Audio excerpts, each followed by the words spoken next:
नमस्कार, मैं दिनेश और आप देखना शुरू कर चुके बोलता एमपी। मध्य प्रदेश के मंडला जिले के जगमंडला अंजनिया के अंतर्गत काकिया बीट में हजारों की संख्या में अजगर पाए जाते।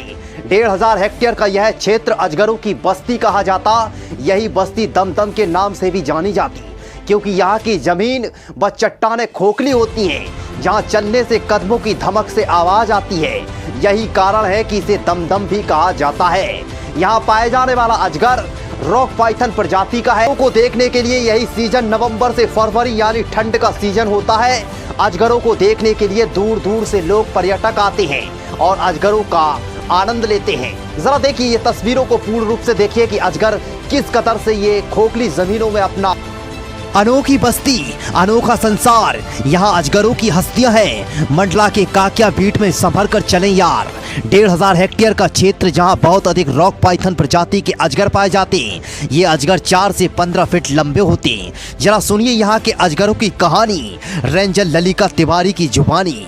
मंडला से विनोद विकट की रिपोर्ट। दिनेश बोलता एमपी तक।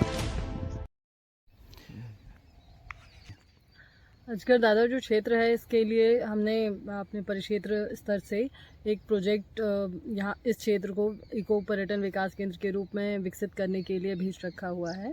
और हमें आशा है कि एमपीईडीबी से यह बहुत जल्दी सैंक्शन हो जाएगा और फिर हम इस क्षेत्र को एक नए रूप में देख पाएंगे। अभी हम सिर्फ वन सुरक्षा समिति के सदस्यों के साथ में हमारा स्टाफ यहाँ के संरक्षण के लिए कार्य कर रहा है। तो जितना ज़्यादा होता है हम लोगों को इस चीज़ से जागरूक करने की कोशिश करते हैं कि उनके द्वारा ये जो लिटर फैलाया जाता है, बॉटल्स छोड़ दिए जाते हैं या खाने के बाद में पाउचेस हैं पैकेट चिप्स के, ये सब छोड़ दिए जाते हैं, तो इससे वन्य प्राणियों को और वनों को नुकसान पहुँचता है। यह हम अपने स्तर से प्रयास करते हैं। इवन हम जो भी पर्यटक आते हैं उन्हें ऐसा करने से रोकते भी हैं। इसके अलावा यदि कोई करता है और पाया जाता है तो फिर उनके ऊपर वैधानिक कार्यवाही प्रॉपर की जाती है। उन्हें पहले समझाया जाता है, वार्निंग दी जाती है। अगर नहीं मानते हैं लोग और रिपीटेटिवली करते हैं तो फिर उन पर वैधानिक कार्यवाही की जाएगी।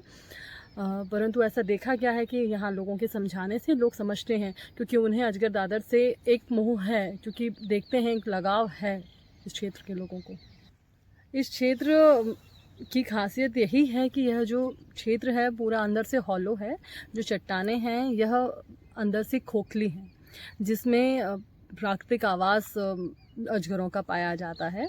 यदि हम पत्थर ही हटा देंगे तो उनका हम प्राकृतिक आवास छेड़ देंगे। अगर हम किसी भी वन्य प्राणी का, वन्य जीव का प्राकृतिक आवास को हम नुकसान पहुंचाते हैं तो यह उनके लिए तो अच्छा नहीं होता है, प्लस यह वानिकी के रूप में एक अपराध भी है।